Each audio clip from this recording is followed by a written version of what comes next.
Hi, I'm Cathi Coridan. I'm a seniors real estate specialist with Keller Williams Dallas Metro North. I'm a KW real estate planner, and I'm your transition partner.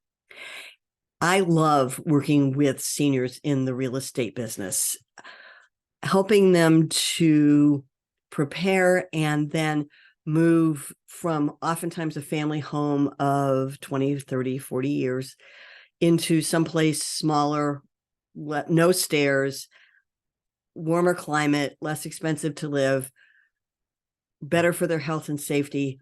All of those pieces bring me great joy. And I love working with realtors who want to also serve seniors with what I call excellence and empathy.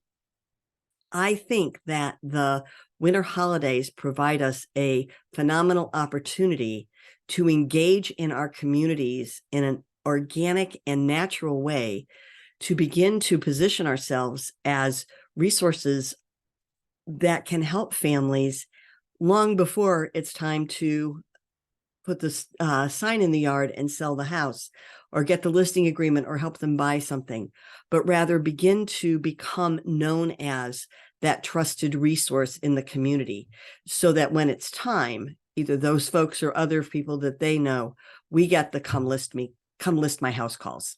So I've put together this 20-minute video to help senior real estate agents kind of think through ways that we can help our communities by becoming a trusted resource. So I'm going to disappear and go through the slide deck with you. So how do we help seniors and their adult children navigate the holidays and the aftermath? Lots of ideas to share. So let's go. I think the winter holidays are this phenomenal opportunity to connect with seniors and their adult children.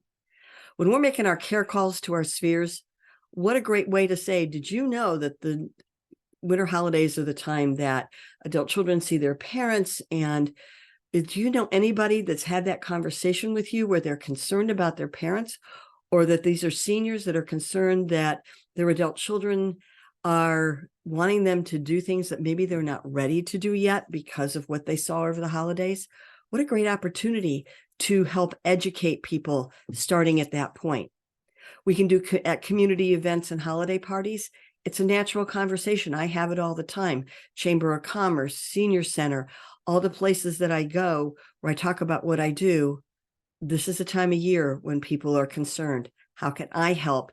Let people know that I'll be happy to talk to them. Make it a special topic workshop or at a senior networking event or a faith community. I know it's a little late this year, but you can plan for next year to get on the agenda for October and November and begin to provide some resources and strategies for folks. Get posting up on your social media, and it can be an extra touch in your farm with an extra postcard. Maybe it's a door hanger that you do for people that you know have been in the house for a long time, and they're maybe going to have the adult children at home or the holidays, and you want to help them if those conversations come up. When the adult children come and see their parents, and maybe it's been a year or two since they've been there, and they see health issues, energy issues, messy, deteriorating condition, the house or the yard. Sometimes parents repeating things or seeming to be distracted, which actually is sometimes more stress about all those people being there than is anything to be concerned about. And then the piles of stuff. I used to go visit my father and stepmother's home, and my stepmother used to pile papers on the top of the stove. She didn't use the stove very often, but still. So all of those pieces become red flags for us. They become red flags for the adult children who feel scared, concerned, overwhelmed, and helpless. They have families of their own and jobs of their own, and they aren't local and they don't know what to do. And they start calling 1-800 numbers and looking at Google. But what they need is support, perspective, guidance, and really trusted, awesome resources on a local level. And boy, aren't we the people that can provide that to them. Sometimes in a conversation with either a senior or adult child, what they need is to be able to get some perspective and assess the situation. The goal is to create a plan, and a plan is not an event. You don't just sit down in a minute and write down the plan. This needs to be a process and an exploration of what are the key issues. What are the most important pieces? What's a lifestyle issue versus a safety issue in the parent's home? A crisis is where there is imminent danger to health and safety of a person. If there isn't imminent danger, then it's not a crisis, it's a problem to be solved. And as agents, aren't we good people to help them solve these problems? That's what we do for a living. We are problem solving, figure it outable people.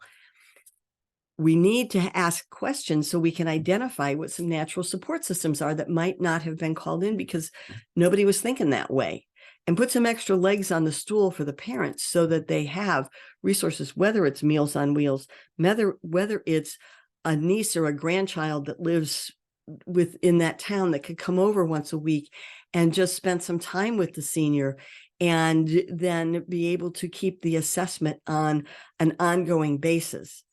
And to assure both the seniors and their adult children that feelings of helplessness are normal. And so to move past that and to begin to get into some strategies and plans. It's important to ask the right questions and to do it with care. You want to get clarity, focus on what the real problems are and not on just what the reactions are from the first things that people see. Pay attention to the surroundings, pay attention to their interactions with other people. If the seniors are interacting with the neighbors and have a whole group of people engaged with them, well, then it's probably not as urgent a situation as maybe the adult child or someone else in the family may think at the beginning. Respect the seniors' needs and wants and their opinions. Respect their possessions. Don't just say, let's get this stuff out of the way, but rather say, how can we move things so that you don't have the fall risk and your really important figurines don't get broken. We got to refrain from using slang and making off the cuff remarks that can be seen as being critical. The slang is, I work a lot with people in other senior related industries. I know the language around different kinds of senior living communities, senior care industry, the home care, the home health care, and how we use that language rather than explaining it to people so that it's put in bite-sized pieces, and then going in and asking questions to make sure that they really clearly understand. Because when working with seniors, it's excellence and empathy. Our skills and experience are really important.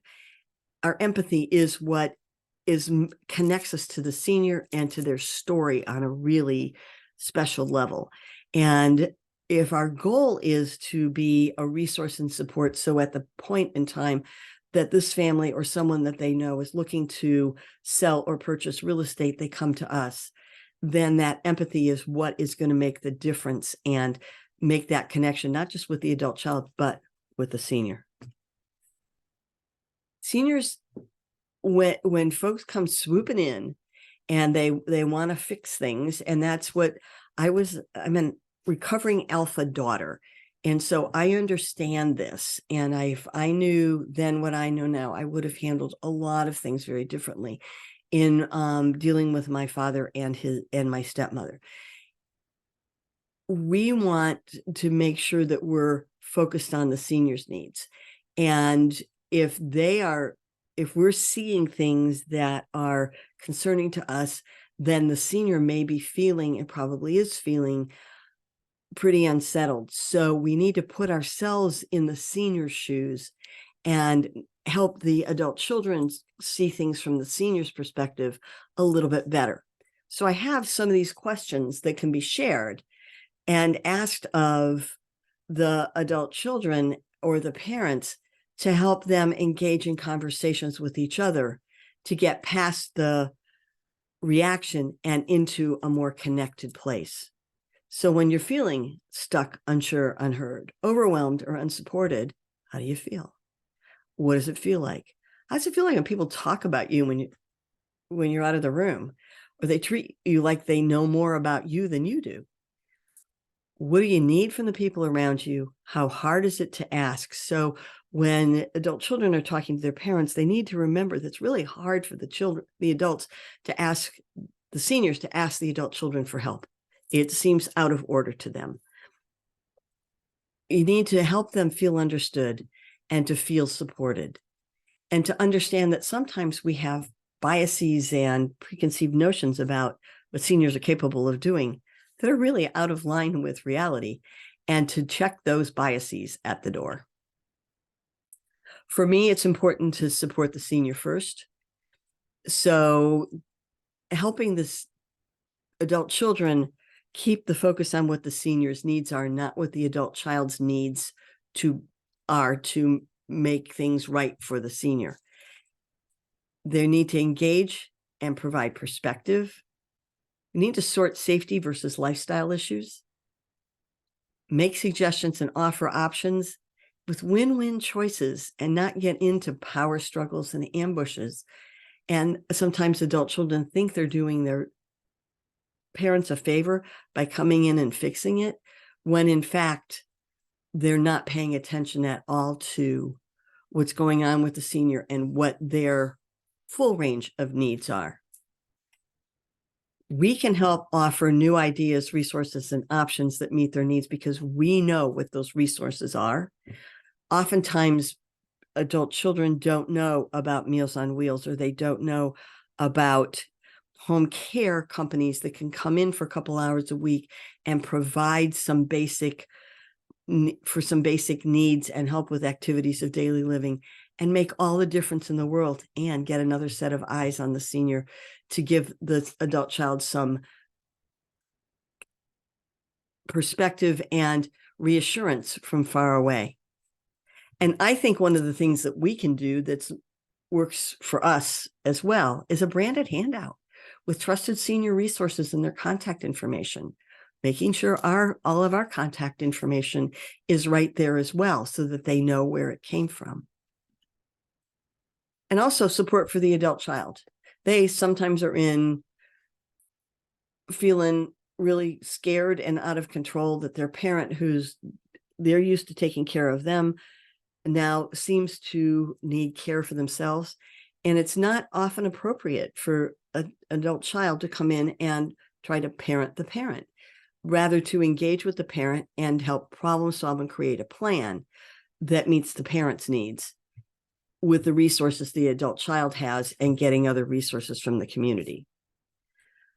The book, How to Say It to Seniors by David Solly, is really good for the adult children. I think it can help them understand how stuck parents can get. It's dated and doesn't have some of the technology pieces that we have now, and doesn't reflect a lot of resources that are available to seniors at this point. But that whole perspective on leaving a legacy and maintaining control, and all of the patterns of interactions that come out of that, is a real important piece for adult children to see, and to engage their parents with that perspective in mind. Again, making suggestions and offer options with win-win choices. This is the same as the previous slide. It's just focused on the adult child rather than the seniors. Is it a half full or is it half empty? Perspective is really important. Safety is critical. Beyond that, it's all a matter of choice and really good decision-making with the best resources we can provide them. Keep them off of Google and away from A Place for Mom and all the national networks, and get them connected with a local care coordinator who has access to the best resources, to local attorneys that can help with powers of attorney and medical powers of attorney if that's a necessary piece that they want to get done, and the time is now. With financial planners, if they haven't done that, and money managers that can help the senior really manage what they have and not have to have If they don't want the adult children in their financial affairs, then that really helps to get the money managers there and trusted ones. And then again, local home care and home health care providers are real important so that the resources that they have, they know about them either when they need it or before they need it, but not after, because doing it planfully is always better than doing it and having it out of the control of the senior and their family. And you're responding to a real crisis. So giving these resources, and again, that branded handout that you leave with seniors, or you send to people in your sphere, or you send in your farm, of trusted resources that can be helpful if you're experiencing concern about yourself or your senior parents, is golden. And it's your brand, and it stays with them for a long time. And then after the holidays, let's just keep communicating with them, okay? Drip campaigns, I think, are important. Ads or articles in local papers, library presentation, faith communities. You can put an ad in the bulletin, or you can come in and talk to the senior groups at the faith communities, other senior groups in the community senior centers. Where are the places that we can continue to connect with folks and do the follow-up work to provide those resources and to be a trusted resource, leader and advocate for seniors in our community? Do strategic neighborhood farming and follow up with your care calls. Follow up after the holidays and say, how did that go? Is there anything else I can do to help you or your family work through this and create a plan so that everybody feels supported and cared for? It's the holidays. It's a time of great celebration. It's also sometimes a time of great loneliness. It's a time of fear. And it's a time when families are at their best and at their worst. What can we do to help them come through this with what I call your transition partner, helps you make your life's transitions with less stress and more success? So that's it for the presentation. And I hope you got something out of it that you can take and implement. What is valuable to you, and what can you do in the next couple of days from the material here to begin to make a difference in how you work with seniors, and then build on it again with other pieces going into next year. My big announcement is that I have a multi-module online training program for agents that are just beginning to work with seniors and want to do it in a way that they get really good results more quickly, because they're focused. They know what seniors are their seniors. They know what messages they need to create. They know how to adapt their tools and resources of the transaction in a way that work really well for seniors, and develop those partnerships. And so folks that are just beginning, or they started and maybe they're not quite sure what to do next, some things haven't worked really well, but they want to do this well. These are the folks that I have created this training program for. It's based on my Your Transition Partner model. And I think I said less stress and more success is my little tagline. And I want agents to have more success serving your senior clients. So it's comes active in January. It's on an online platform, so it's going to be accessible. And it's a fabulous program. I'm so excited about it. So this is my way to announce that. So I want to say thank you. Thank you for the service, the heart you have to serve seniors. I hope you have gotten something meaningful out of the information I've shared about the holidays and the phenomenal opportunity they provide us to be able to engage more meaningfully in our community in an organic and non-salesy way, to provide leadership and resources for seniors, their families, and those that care for them. I hope your holidays are really good, and I look forward to seeing you soon. Take care.